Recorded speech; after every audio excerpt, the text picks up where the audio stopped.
The Banker. Who profits from the guilt economy? Part 2 of 10. The question from Part 1 was simple. If guilt is a currency, who profits from its circulation? The answer is not a person, not a group, not a system in the world. The profiteer is the ego, and it is the only one that ever profits. No brother gains from guilt. No mind awakens because of guilt. No heart is healed by guilt. Guilt is a counterfeit bond sold to a sleeping buyer. Only the ego collects on it. The Course says, while you feel guilty, your ego is in command, because only the ego can experience guilt. The Banker is revealed right there. Guilt places the ego in command because guilt makes separation feel real. If separation feels real, a false self must be defended, punished, improved, or redeemed. That false self is the ego's bank account. The deposit slips are shame, blame, and fear. The interest is suffering. And the compounding instrument is time. Guilt feelings are the preservers of time. Read that again. Guilt preserves time. Because time is needed for atonement as penance, for repayment, for one day I'll make it right. If guilt fell away, the past would lose its leverage and the future would lose its threat. The banker would have nothing left to sell. Guilt is always disruptive. Every disordered thought is attended by guilt at its inception and maintained by guilt in its continuance. This is the operating manual of the bank. Disorder is profitable to the ego because disorder requires management, control, bargaining, and sacrifice. The banker sells all four.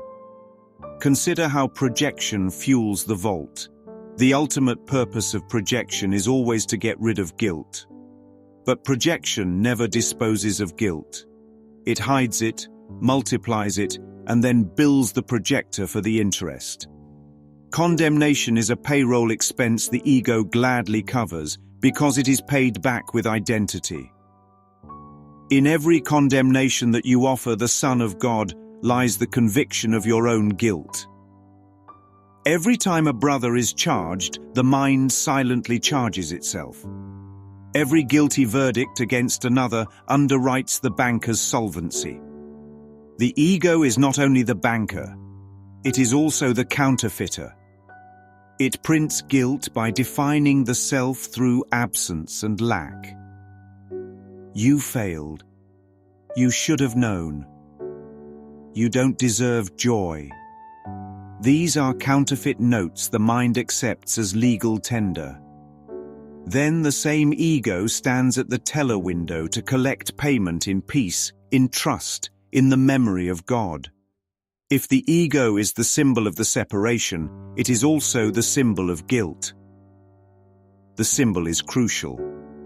If separation is believed, guilt must follow, because separation believes the Son harmed the Father and stole something real.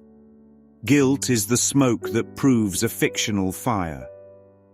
And the banker sells smoke alarms that never shut off. Look at the balance sheet across three core ledgers. Ledger 1, identity. Guilt says I did something wrong, which the ego quietly translates into I am something wrong. That turn of phrase is profit. A self defined by wrongness is a self that must seek redemption in form. The banker sells programs of redemption, spiritual performance, moral achievement, relational penance, bodily sacrifice. In the ego's teaching, then, there is no escape from guilt. Because every program retains the premise that guilt is real and must be paid.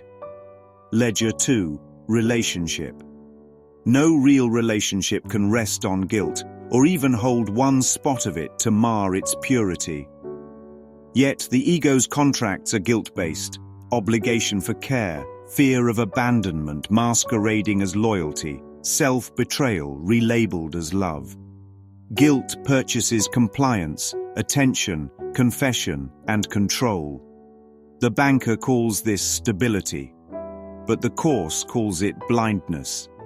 Guilt makes you blind, For while you see one spot of guilt within you, you will not see the light. Blindness is profitable, because blindness needs guidance from the ego's wisdom, which will always be more guilt. Ledger 3, Time and Justice. The world you see is the delusional system of those made mad by guilt. Guilt manufactures a past to regret and a future to fear.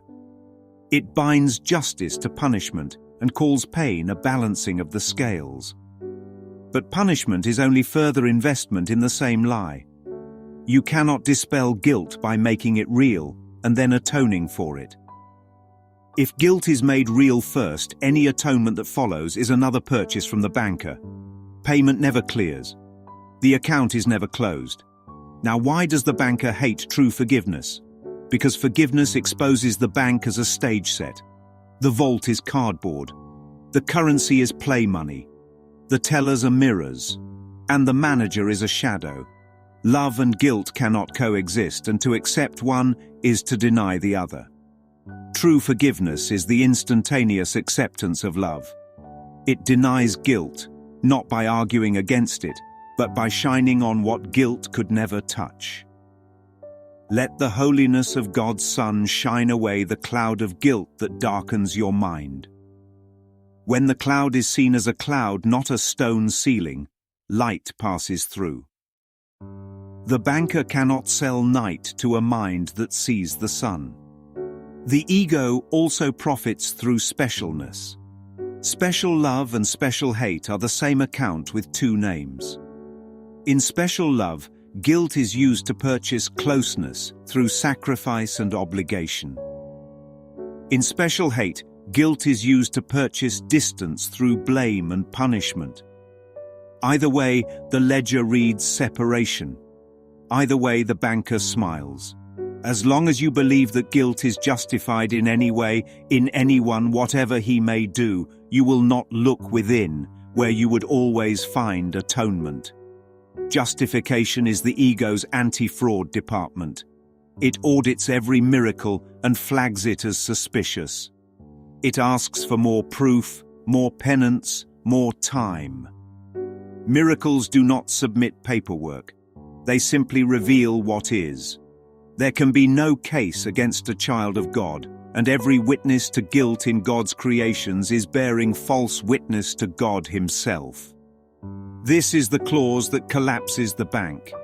If there is no case, there is no court. If there is no court, there is no sentence. If there is no sentence, there is no debt. If there is no debt, there is no currency to move. Release from guilt is the ego's whole undoing. That line names the endgame. Undo guilt and the banker goes out of business. How? Refuse to transact. The next time guilt presents an invoice, do not pay with self-attack. Do not pay with projection. Do not pay with delay. Instead, acknowledge the counterfeit. This is guilt. This is the ego asking for belief. This has no cause in God. Then accept the atonement as already accomplished. You remain as God created you. Innocence is not a balance to guilt. It is the truth that dissolves the concept of balance entirely. The ego will frame this as irresponsibility. It will argue that without guilt, there can be no correction. The Course reverses the logic. Correction belongs to the Holy Spirit, and correction is gentle because it rests on guiltlessness. What is truly blessed is incapable of giving rise to guilt and must give rise to joy. Joy is the real dividend of correction. Not shame, not fear, not sacrifice. Joy. The banker cannot value joy because joy does not transact. Joy extends itself and leaves no ledger. Joy leaves the vault open to the sky and nothing is stolen. That is why the ego resents joy and mistrusts peace. Those are market-crashing forces. The sober truth is simple.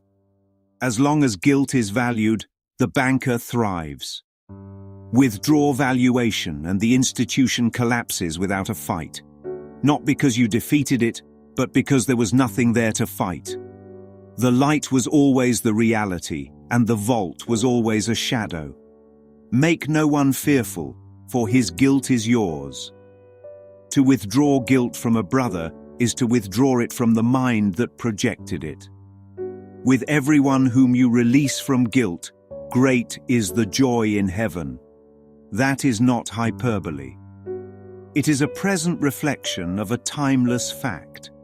So this is the practice that bankrupts the banker. Identify guilt as the ego's product. Refuse its premise. Offer release to every figure in the dream, including the one called self. Accept correction from the Holy Spirit, not punishment from the ego. Remember what was affirmed in part 1 and is truer now. There is no crime, there is no sentence, there is no debt. There is only the Son of God as God created him. And there is the joy of remembering. Tomorrow, in part 3, the focus turns to the marketing department, how the ego sells guilt as love, sells shame as humility, and sells sacrifice as holiness.